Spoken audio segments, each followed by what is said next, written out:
Science college में पढ़ने वाले अनुसूचित जाति जनजाति के छात्रों ने विक्रम छात्रावास में फिर से प्रवेश देने की मांग की है। इसे लेकर छात्रों ने शनिवार को साइंस कॉलेज के प्राचार्य को ज्ञापन सौंपा।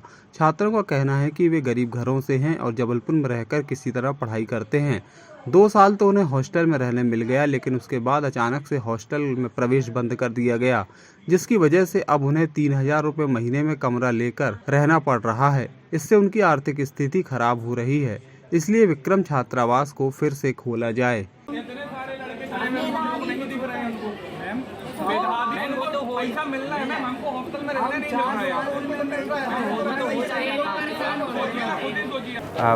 विगत वर्ष हमारा मतलब फर्स्ट ईयर सेकेंड ईयर हम हॉस्टल में रहे हैं विक्रम छात्रावास में, बट इस वर्ष हमको एडमिशन नहीं मिल रहा है। हम लोग सभी बाहर से आते हैं, सभी लोग दूर दूर से आते हैं और हमारे परिवार की ऐसी स्थिति नहीं है कि हम बाहर रह के बहन कर सकते। यहाँ पर रूम का किराया ही 3000 हो जाता है और उसके साथ साथ खाने का किराया 3000। तो हमारी इतनी आर्थिक स्थिति ठीक नहीं है कि हम 6000 रुपये बाहर दे पाएँ एक महीने का।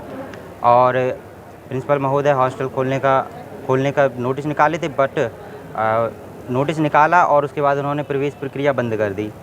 तो इसमें बच्चे परेशान भी हो रहे हैं। और जो हॉस्टल की जो बिल्डिंग है, दूसरी वाली जो बिल्डिंग है, 2 बिल्डिंग थी, तो जिसमें से एक बिल्डिंग उन्होंने एनसीसी को दे दिया है, लीज़ पे दी हुई है। उसमें जो टाइम दिया हुआ था 10 वर्ष का, उसका टाइम हो चुका है, फिर भी उसको खाली नहीं करा पा रहे हैं और ये जो छात्रावास है उसको बंद करने के लिए लगे हुए हैं। ऐसे कितने छात्र हैं जो आप लोगों का भी एडमिशन नहीं हो पा रहा है? ऐसे हम 100-150 छात्र हैं अभी जिनका एडमिशन नहीं हो पा रहा है। तो सभी लोगों के घर की आर्थिक स्थिति कमज़ोर है और सभी बाहर से आते हैं, तो इतने सारे लोगों का भविष्य खतरे में है। एडमिशन के लिए आपसे जब एडमिशन की बात कर रहे हैं, सर बोलते हैं मना कर रहे हैं कि हम नहीं देंगे छात्रावास में एडमिशन।